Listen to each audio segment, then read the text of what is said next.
জাতির পিতা বঙ্গবন্ধু শেখ মুজিবুর রহমানের নেতৃত্বে আমরা স্বাধীনতা অর্জন করেছি। জাতির পিতা বঙ্গবন্ধু চেয়েছিলেন ক্ষুধামুক্ত, দারিদ্র্যমুক্ত, উন্নত সমৃদ্ধ দেশ।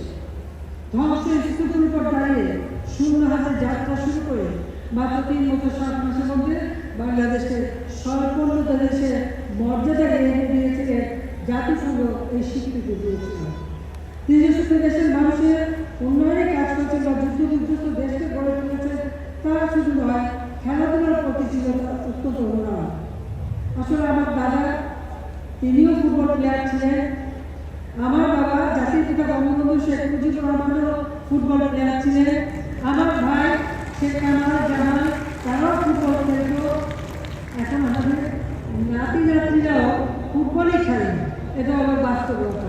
অর্থাৎ ফুটবল বাংলাদেশে অত্যন্ত একটা জনপ্রিয় খেলা, শুধু বাংলাদেশ না, সারা বিশ্বব্যাপী।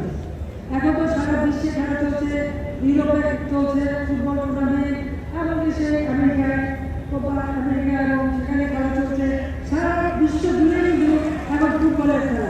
প্রতিদিনই সেই সকালে নামাজ পড়ে বসে কিছুক্ষণ খেলা দেখি, যখন সময় পাই।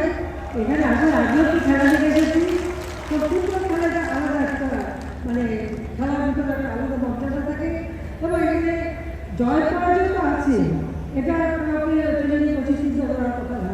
আজকে কেউ জয় হবে, কালকে আরেকজন জয় হবে, কিন্তু খেলাটা এই যে প্রতিযোগিতা, এই প্রতিযোগিতামূলক যে মনোভাব এবং একই সাথে খেলাধুলার প্রতিযোগ, মানে আকর্ষণ এবং অনুরাগ, এটাই হচ্ছে সবথেকে গুরুত্বপূর্ণ।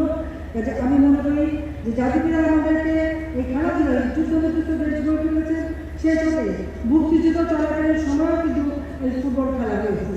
মুক্তিযুদ্ধের পরবর্তী যখন দেশে এসেছেন, তিনি যখন ক্রিকেট 72 সালে বাংলাদেশ ক্রিকেট কন্ট্রোল প্রতিষ্ঠা করেন, বাংলাদেশ ক্রীড়া সংস্থা নিয়ন্ত্রণ সংস্থা প্রতিষ্ঠা করেন, যা আজকে বাংলাদেশ ক্রীড়া পরিষদ নামে পরিচিত। এইভাবে পৃথিবীর বিভিন্ন দেশে তিনি কিন্তু ট্রেন পাঠিয়েছিলেন এবং খেলোয়াড়দের, যেভাবে কিন্তু তিনি ধীরে ধীরে খেলাধুলাকে আরও প্রতিষ্ঠিত করে যান।